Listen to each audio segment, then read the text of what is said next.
மடப்புறையில் நான் சென்ற கணம் ஊமையாயும் திருமுனில் என் சுவாமியே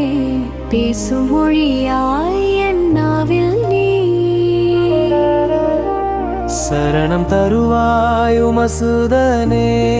நீ மூன்றுலகின் அழகு நீ மென்மையான அதிசய தீபமும் நீ